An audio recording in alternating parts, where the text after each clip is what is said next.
All right, folks, let's go ahead and get some news and information for you. So, earlier this week, actually yesterday, I posted some information that I thought you guys needed to know about, and that was about Campbell's Foods and the one of their vice presidents of, I think, cybersecurity, some kind of security or whatever, was talking about he would never consume Campbell's Foods, their chicken and their soup and so forth. It was made for poor people. It was this, it was that. It's chicken that's 3D printed chicken and so forth, right? And so it concerned a lot of us for several different reasons. It concerned us, number one, not because we didn't know about genetically modified foods. We know about that. What we don't know is what we don't know. And that sent bells and whistles off in my head because why wouldn't he want to? That's the company that he works for, right? And not just that, folks. Pause just for a moment because this is something that I should have said earlier, but I'm going to say now. There are trusted brands that each and every last one of us has grown up knowing since we could breathe, that we thought we could trust. Brands like Coca-Cola, right? I like to, right? You remember the song? Mm-hmm. Yeah. What about Campbell's? Good. Frosted Flakes, great. So these are brands that sang to us. Kleenex says, bless you. These are brands that became a part of our daily lives. We didn't want the generic brand. We wanted the brand. We wanted that particular product, or else home wasn't really home. Family life and growing up was not going to be the same if you didn't recognize the products on your shelves at home. So we're talking about products that became a part of our lives, that we trusted, and the companies told us that we could trust them because it was delicious and it was wholesome and it would help us to grow big and strong, or it would fill empty bellies and it would keep us safe like a good neighbor. Allstate, Prudential, we are reminded. But then I remember often what my college professor told me. He said, Johnny Q. Public is stupid. You tell them something, if you tell them something long enough, they'll believe it. And I'm guilty. So here we are at this crossroads where a VP was heard and overheard and recorded saying he wouldn't eat the shit. What? But you know what? I don't care what mental faculties he was under. He spoke a sober mind that day. So here we are. And I thought, okay, well, before we jump off of any bridges together and say what we're going to do, and we looked up all the things that Campbell's has under their umbrella, I thought, let me find out exactly what it is about bioengineered foods that has everybody up in an uproar and why he won't eat it. And if he won't eat it, how many other people on his board and at other companies who know that their products are made with bioengineered products won't eat theirs either, won't consume theirs, won't wear theirs, won't do anything, won't smell it, won't drink it, won't anything? That's what I wanted to find out. And so, of course, I spent the day digging it up. You ready? Let's get into it. So I made some notes and I need you guys to come on ahead and join me because we're going to take our time with this one. A couple things that you need to know. Most Americans have no idea that the majority of the food on their tables, from their produce to their packaged snacks, is tied to bioengineered seeds, patented crops, chemical pairings, and lab-made ingredients controlled by just 4 corporations. Y'all, this ain't conspiracy. This is the U.S. food system. And the people in the neighborhood, that's you and me, we deserve the truth. What we're eating is not what it used to be. So what does bioengineered really mean?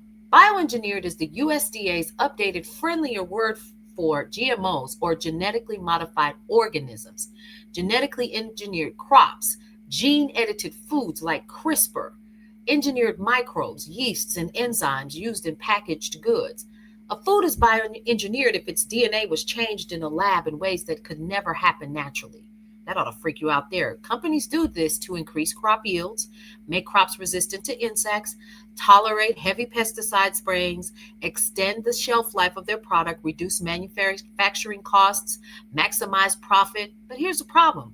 The public wasn't ever fully informed, and labeling laws still allow companies to hide engineered ingredients behind confusing languages and QR codes nobody's going to scan. What foods are bioengineered? That's a good question. Bioengineered, what does that really mean? So, a food is bioengineered if its DNA was changed in a lab. We did talk about that. But let's talk about what foods are bioengineered. The big GMO crops are this one. Are you ready? These are almost always, blew my mind, I didn't know. These are almost always bioengineered, unless labeled non-GMO, and you've seen that on packages, right? Or organic. Corn, soybeans, sugar beets, canola, cottonseed. These show up like this on your packages though. Corn syrup, soy oil, vegetable oil, yeah, beet sugar, lecithin, maltodextrin, cornstarch, textured soy protein. For my vegetarians and vegans in the building.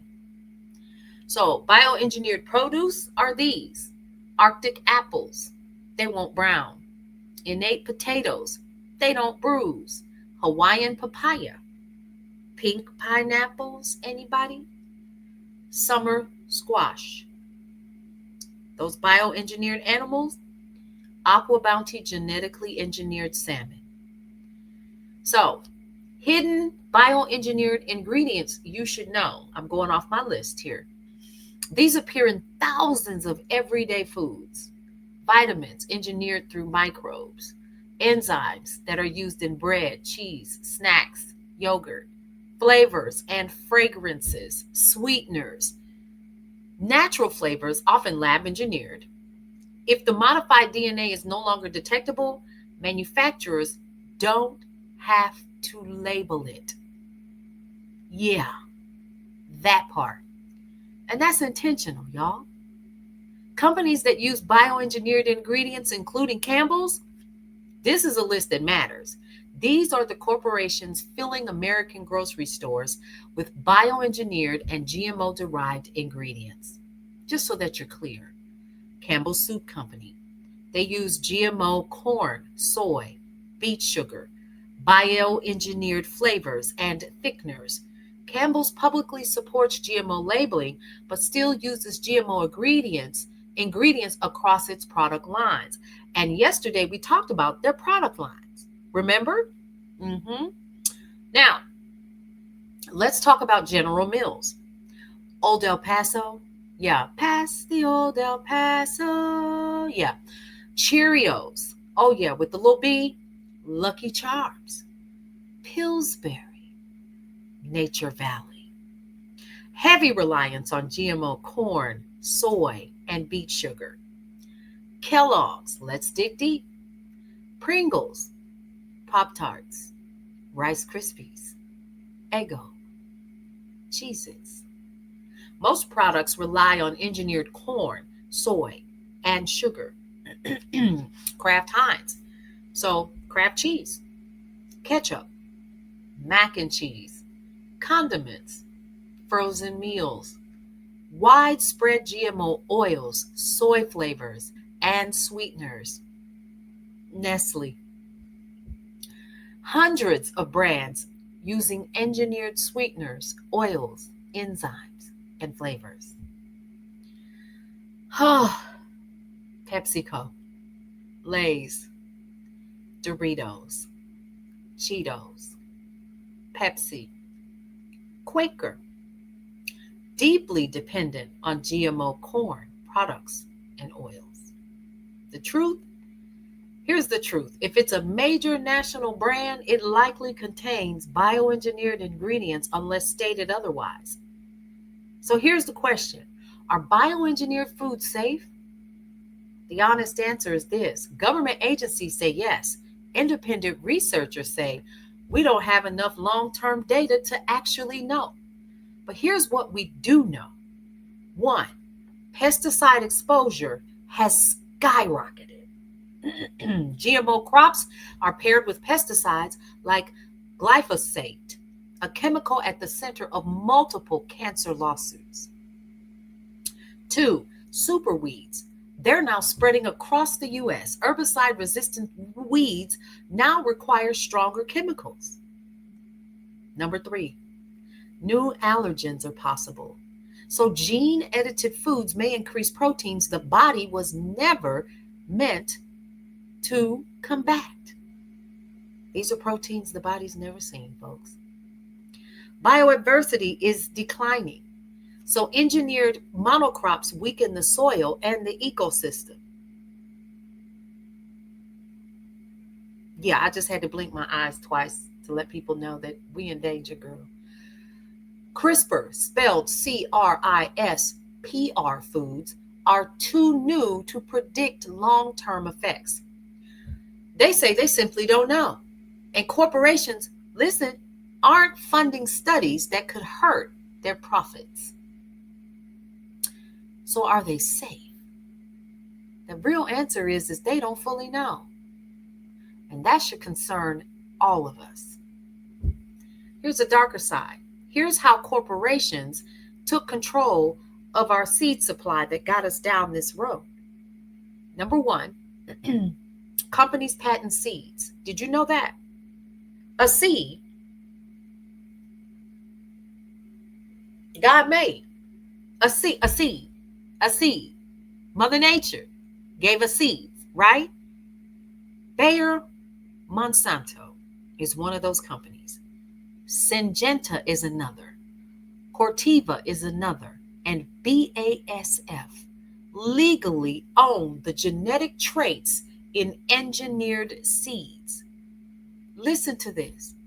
Farmers cannot save or replant them, which is what caused some farmers to be sued when they replanted seeds. They have to sign contracts, so they're forced to agree not to, 1, save the seeds, replant the seeds, or share the seeds, or sell seeds to their neighbors. Yeah. This is dirty business, y'all. This is dirty. Farmers have been sued, like I said before, even when contamination was accidental. So when the wind blows, it carries seeds and it'll implant itself anywhere. So Monsanto has sued farmers because GMO pollen drifted into their fields through the wind. Oh, yes. Make it make sense. It doesn't. Non-GMO seeds are getting harder to find. Corporate control has squeezed traditional and heirloom seed availability. This is not just farming. This is a monopoly over the food supply. Hang on just a minute. Because I got some more information for you. I just wanted to make sure that you all were fully awake through all of this, because you need to know. Because the big question is, well, wait a minute. Well, damn, Paulette, that's everything in the grocery shelves. That's everything. And then it's impacting the farmers and da-da-da-da. So what options do we have? So here's some of the things that we in the neighborhood can do to protect ourselves. So despite the system being stacked against consumers, you do have realistic, empowering options. One, we talked about this past spring. Grow a small portion of your own food. You don't need land. Containers work. I proved it. I used egg cartons to begin, and then I planted them in bigger planters outside on my back deck. You can grow herbs, tomatoes, peppers, jalapenos, greens, cucumbers. I grew cabbage, I grew potatoes and tomatoes, things like that. Carrots, even, right? Growing even 10 to 20% of your household produce literally reduces dependence on engineered foods. Buy real foods over packaged foods. You ever heard people say, all the health buffs and stuff like that say, don't go down the aisles, go around and check out what you can see, like if it says non-GMO or organic. Engineered ingredients hide in boxes and bags, folks, not in whole vegetables. Fewer ingredients equal fewer engineered components are possible. Number 3, prioritize these non-GMO or organic swaps. If money is tight, start with your corn products, your soy products, canola oil, beet sugar. These are the most engineered foods in America, and they're in everything. Support local. Support local. We talk about that all the time in the Brownstone. Support local and Black farmers as well. Many use heirloom and non-engineered seeds. The reason why I bring that up, listen very closely. This is not a race-based thing, but it is. But I need you to understand that Black farmers do not get the same support that other farmers do. They don't get the same grants. They don't get the same subsidies. They don't get it. They'll tell you themselves. And remember this, every dollar supports food independence. Find a local farmer, find your flea markets on those weekends, find out when they're going to be out in your area, or find out if they have an area where you can pick like a bag of greens or carrots or whatever, and choose your food that way. Here's something else. Choose a food co-op or a buying club. That's another way to do it. There's different places like Ugly Foods and things like that you can choose to get your food items from, right? Neighborhoods can buy better food together, so also consider that. This lowers your price, and it also builds community. Here's something else that you can do as well. Learn basic food skills, folks. A lot of us have gotten so used to instant. I have to hurry up and eat it now. I need to just run through the drive-thru. I'm super busy. Consider cooking, freezing, canning, preserving. Let me repeat that again. Cooking, freezing, canning, preserving. You may not want to can. You may not want to preserve.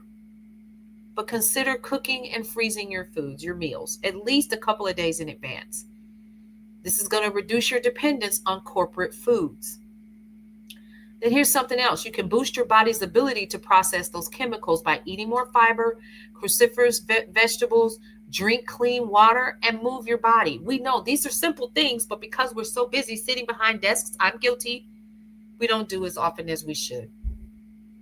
Do seed swaps in your community. Porch produce exchanges.